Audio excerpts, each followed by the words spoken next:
Victory lap.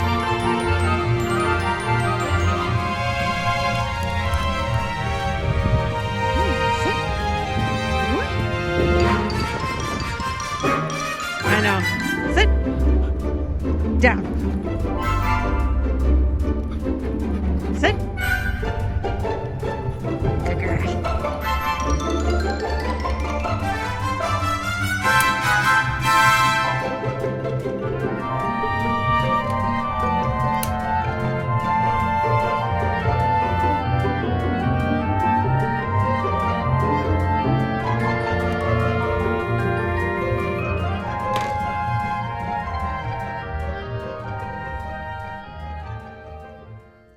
For a lot of these ends, I did the Weavin Steven.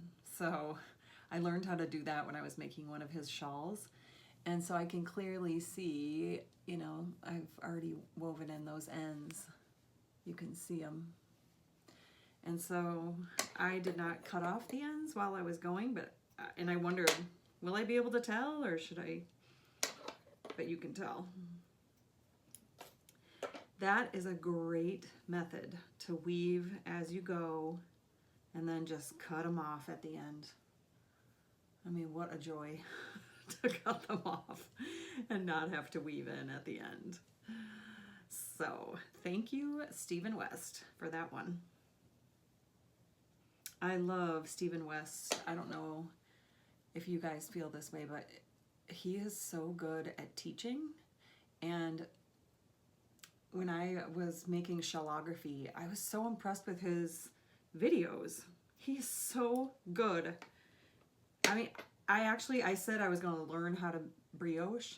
I don't know how to increase and decrease because I don't think shellography, you needed to do that. I don't think.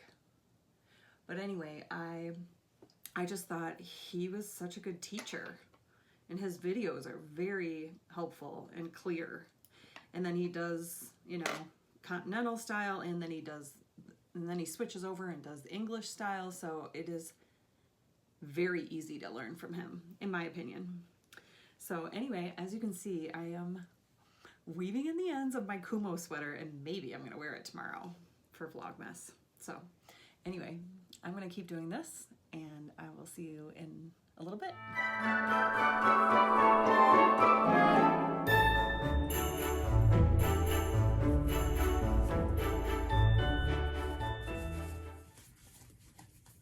Hello and welcome back to my Advent Christmas calendar from a homespun house. Here is the next colorway in the fade. So I think I told you yesterday that it was going to be a fade. And here is the next colorway. I'll put it next to the first one. It's kind of this peachy, let's see what she calls it. Fuzzy slippers. Isn't that cute? It's kind of this peachy pink color. So now I'm very curious. For some reason, I thought it was going to be sort of a whitish, and it still could be, but sort of a light colored white fading to red because it's the holidays. But who knows? You know, maybe it'll be more pinky than red. So this is very cute. This is day 2, fuzzy slippers, another 20-gram mini. So 2, I did not, as you can see, I did not wind this one up, and I have not started on my brioche pattern because I'm still working on my Christmas balls. So the Christmas balls, and by the way, welcome back. I did not get very far on my Christmas balls because I had to redo this one. So if I have a podcast after this Vlogmas, I'm going to have a section called Needles and the Damage Done, because oftentimes I just feel like I'm doing so much damage. I have to rip back. And I know it's part of the process, but I don't know if I need to focus more or what, but I find that I'm often, I don't know, just making mistakes and needing to rip back, which is fine. The good thing is I love to knit, so if I have to rip back, I just have to knit more. So yeah, I saw that one panel, there were a couple of stitches. It was just off on one of the, one of the 4 sides. What a mess in there. Got a lot of yarn stuck in there, but yeah, so it's a colorwork Christmas ball XO, as you can see, and I'm very excited to get this finished and do the other 2 Christmas balls, get them blocked, and then get the stuffing in and be able to move on. I mean, I get excited to start a project and then I'm excited to be done and move to the next thing. I don't know if you guys are like that. Are you? Are you like that? Because I definitely am. So anyway, I was working on that this morning, and I also, as you just saw, was weaving in ends for my Kumo sweater. I cannot wait to wear that sweater. It is so soft. It's baby, I'll talk about it tomorrow, but when I possibly wear it. But the yarn is part alpaca, and I wonder if alpaca and mohair are very similar where it's super warm. Because sometimes when I wear mohair, there's mohair in this, and I get real hot real fast. So maybe I need to, in the winter, turn the heat down in my house so that it's really cold in here, and then I can wear all the sweaters all the time. That might be the ticket. So anyway, to talk about what I'm wearing, this is the Ranunculus sweater. It's got this little sleeve that has a I-cord edge, and then it's a little mini puff, little tiny puff. You can do the puff or not. In fact, this whole pattern is very versatile. I was trying to think, like, what makes this pattern so popular, It is lovely. I love it so much. But it's a very popular pattern. And I think because you can use so many different yarn weights, and, you can make it super lightweight, you can add mohair, or you could use a heavier yarn and a lightweight yarn. You can put mohair in it and make it warm. You can make it with a plant-based fiber, and in every way that you make it, it still looks really good. Jonna in Knit Together with Kim and Jonna, I always hear her say, sometimes yarn and a pattern don't make a baby. And I feel like there's a lot of different variations of a baby that can be made with this pattern because it just works with so many different yarns and types of yarn. So, and you can wear it, you can make this with a ton of positive ease or, less positive ease. Some of the photos on the pattern, this is printed in black and white, but this one has a lot of ease. The model is pretty petite, but yeah, and then there's some in here, like this is made, this sample looks like it's made with more of a woolly wool, at least the one over here. And so it's a thicker sweater, but it still looks so good. So yeah, it's just a super versatile, and you get so many different options of, like, if you're going to make short sleeves, do it like this. If you're going to make it, you could stop right here and have a T, sort of a ranunculus T, like is pictured right here. Or you can make the long sleeves or 3/4 sleeves. You can just really customize it to your preference. And I'm just curious, do a lot of you modify patterns to your preference? I'm just thinking of that Kumo sweater that I just made. I ripped back the sleeves. I mean, needles and the damage done again. I ripped back those sleeves. I finished the whole garment and I tried it on, and I had tried it on already. And I kind of felt like, oh, the sleeves are a little snug, but maybe when I block it, if you have a thought in your head like that, just rip it back right away. Just stop what you're doing. That's my advice. You don't have to do it, but I wish I had a voice of reason in my head you know, when that was happening, because oftentimes I get done with the sweater and then I try it on one more time and I think, dang it. It's like what Andrea, I keep referencing other podcasts, or I keep referencing podcasters, but I watch a lot of podcasts. Andrea from Fruity Knitting, she's like, you spent all this time and money and energy on this sweater. Make it right. Like, rip it back, you know? It's worth it, because it's the difference between getting a lot of wear out of it or letting it sit there and, you know, wither on the vine. And so I just feel like it's worth ripping back. So I rip back both of the sleeves and then I just put in more ease. You know, I did, instead of every 5 or whatever, however many rows it was to decrease on the way down, I just did 1 decrease per stripe. So anyway, I was going to talk about that tomorrow, but apparently I'm talking about it now. That's what happens. So, because I'm making these Christmas balls, I thought maybe I would talk about double pointed needles. So these double pointed needles, I like the wood ones if, you know, I want the stitches to stay on there and, you know, it can be a little more sticky with the yarn and you won't drop stitches. So I do like wood needles for that fact. But then I also really like Hiya sharps, which Molly from a homespun house turned me on to. And I really like those because they're just so much, they're metal. And so they're more slippery.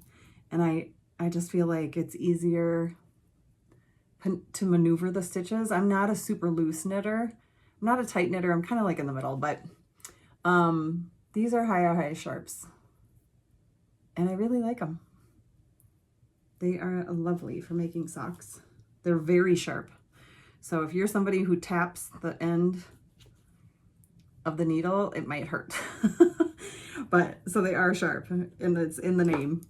But I wanted to show you, this is one of, maybe I thought I would maybe talk a little bit during this Vlogmas about favorite tools. So one of my favorite tools is this. This is from Delaque, and it is my double pointed needles holder. So I used to have all my double pointed needles in this little knitted bin that I made, or maybe it was a crocheted bin. And then I got this, and I absolutely love it. And if you look a little closer, I'll turn it around. If you look a little closer, and I know there's many types of these things, but it has the, you know, the US size and the millimeters, the millimeter equivalent. So it is just great. I even put, looks like a circular in there. It's kind of getting dark outside. I better wrap this up.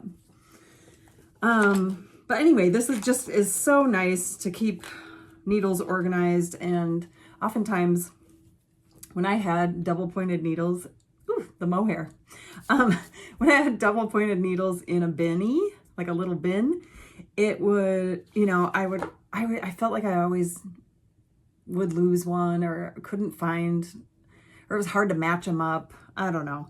It was very random, and this is way more organized and more delightful to work with, I will say. So anyway, this is one of my favorite tools. And then tomorrow, when I talk about the Kumo sweater a little bit, I will definitely have another tool that is maybe rivaling this one for the top. So I will talk about that tomorrow. I'm getting very excited to think about and explore what I'm going to do with these minis. I might go out and check out some patterns just for inspiration, you know. But I have an idea in my head. I'm hoping that it will work. But I'm kind of excited to see the colors. Maybe I'll wait a couple more days and see what colors are coming next. So anyway, great to check in with all of you. I just realized I was looking at myself instead of over there. I'll get used to it, I promise. But yeah, great to check in with all of you. Hope you're enjoying Vlogmas so far. I know there's several people. I just saw Jen Geigley has one, Nitty Natty. Oh no, Nitty Natty. I think it was just a regular podcast, but she was talking about how she's going to use all of her mini skeins. So that's pretty fun. She got a lot of Advent calendars or Advent yarn packages. Holy smokes. I just was watching a bit of her recent podcast. She had like, I don't know, 8 to 10 boxes on her bed going through all of these Advent mailings. So if you haven't seen that, maybe go check it out. Looks pretty fun. So anyway, hope you have a good evening and I will see you tomorrow. Bye. Oh yeah, one more thing. I forgot to talk about the yarn that was used in this pattern. So this pattern, I ordered some from Purl Soho, 2 different types of yarns. So the first one was linen quill, so Purl Soho's brand of linen quill yarn. And I ordered 2 skeins of that in the colorway Clover Green. And then I ordered 2 skeins of Lucky Green in the Purl Soho Tussock mohair. So that is a silk mohair. And I don't remember using a ton of the mohair, but I think I did dip into the second ball for sure. And I believe I made size 4 for me. And I usually wear like a US 810. And my bust is 38, I think, around. So yeah, I made the size 4. And yeah, the gauge is 14 stitches and 20 rows. So if you have any yarn lying around in those, I mean, you can use a lot of different ones, but if you have some Purl Soho linen quill and some tussock, you can make this. So I wanted to mention that. And then also I mentioned 2 KALs yesterday. One was the PetiteKnit KAL. And then there's also one from Arne and Carlos. So they are doing a daily vlog this Advent season, and they are releasing a mystery Christmas stocking. So if you need a Christmas stocking, it would be a good opportunity to do it because the pattern is free and you can download it if you go to their website. And you could also subscribe to their newsletter, and I bet you would get a link through there, but just go to their website. They're releasing every single day 6 rows of the pattern. So before you even start, before December 1st, you could make the toe of the stocking, and then it's 6 rows every day. So that's pretty fun. I'm thinking about, I want to do that too. I mean, there's only so many days of Advent. Come on. But there is time to do all of this after Advent as well. I think I should focus on getting these Christmas balls done and starting this design. So that is what I'm going to do. Toodles.